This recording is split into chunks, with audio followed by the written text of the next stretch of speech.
Hello all, कैसे हैं आप सब। आज फाइबर यील्डिंग प्लांट्स के बारे में पढ़ेंगे। फाइबर्स नेचुरली और सिंथेटिक दोनों वे से एक्सट्रैक्ट किया जा सकता है। अगर नेचुरल है तो वो या तो प्लांट से एक्सट्रैक्ट होगा या तो एनिमल से एक्सट्रैक्ट हो रहा होगा। कुछ एग्जांपल्स हैं प्लांट्स के जिनसे हमें फाइबर्स ऑब्टेन होता है।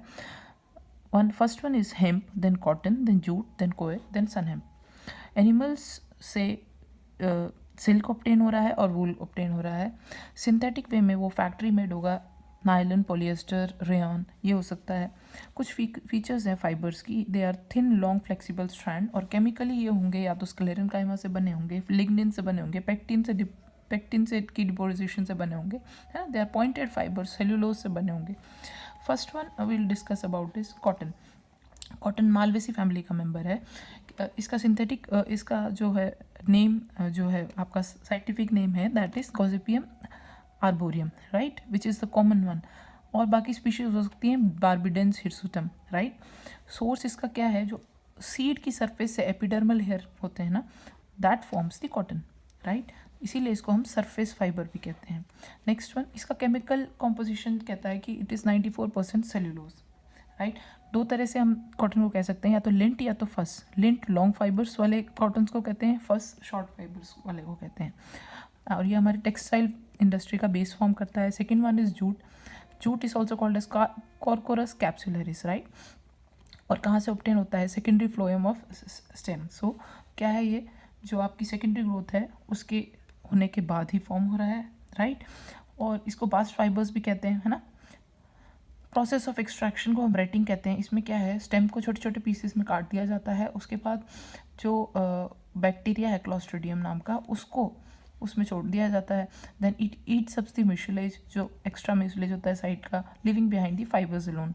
उसको फिर बाद में निकाल दिया जाता है, क्लींजिंग करके, ड्राई करके, फिर हम उसको यूज़ करते हैं, right. So 80% of the jute production Bangladesh में होता है, उसके बाद ही इंडिया है। इंडिया में भी प्रोडक्शन होता है हमारे वेस्ट बंगाल रीजन में, राइट।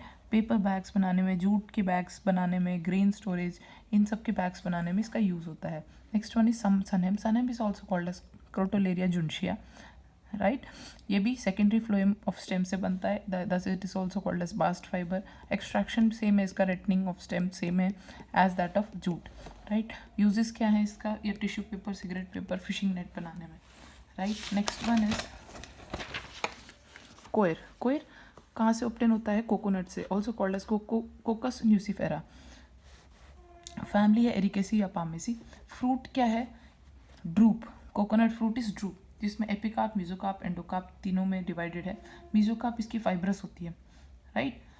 तो it is also called as drupe, right. इसका सोर्स ऑफ कॉयर क्या है, आपकी मेसोकार्प लेयर है ना, कोकोनट में। और यूज़ किस में यूज़ होता है, ये स्ट्रॉन्गेस्ट माना जाता है ना। और ब्रशेस बनाने में, मैट बनाने में, है ना, स्ट्रॉन्ग फाइबर्स होते हैं इसके। Second one is hemp. Hemp also called as bhang, right. Hemp का यूज़ हम दो तरीके से कर सकते हैं। First I discuss about its name. So Cannabis sativa इसको कहते हैं, कैनाबिनेसी फैमिली का मेंबर है ये। यूजेस इसके क्या हैं, it is used as narcotic. अगर इसका लीफ, स्टेम और इन्फ्लोरेसेंस का पार्ट हम यूज़ में ले रहे हैं तो it is used as a narcotic, right. Ganja, bhang, चरस इसी के, हशीश इसी के अंडर आता है। बट अगर इसकी फाइबर्स की बात की जाए, जो कि सेकेंडरी फ्लोएम से ऑब्टेन होता है, ठीक है, thus it is also called as bast fibre. तो इसमें दो हमारे यूजेस हो रहे हैं। अगर उसका सॉफ्ट पार्ट से यूज़ हो रहा है तो it is use as a narcotic, otherwise it is use as a fibre yielding plant.